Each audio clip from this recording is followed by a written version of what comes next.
just at least weeding out the ones. It's like, no, I don't like that interior. I don't like this, whatever. A lot of times just walking right in, you know right away. Yeah. And again, photos worth 1,000 words. So definitely being able to weed through them very quickly. But uh, I added the photos because I wanted to be able to, have them in the pipeline, being able to see what they are. Now, what's really cool is we talked about this last week, was that whenever you set up routines in the routines themselves, let me just go into one of these. In the important dates of fields, we now have the ability to have different types um, of field values for the important dates whenever something changes.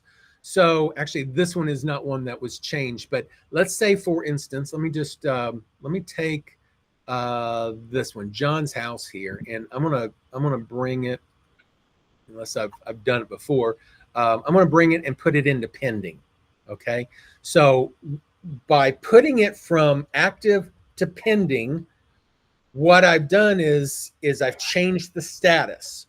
Well, one of the things that we added was in the important dates was status change date. Okay, so today the 26th. Yep, at 1:30 p.m., which is what time it is. It just changed that date timestamp. By doing that, if you have a routine set up, which I do, it will take that as a trigger. And now, because I've changed the status, the trigger triggers.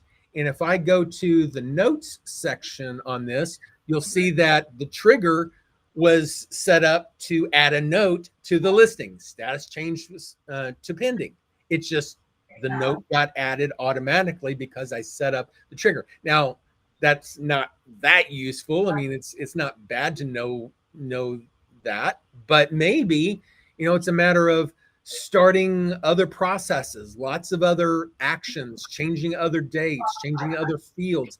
And by doing that, your automations now do the work for you.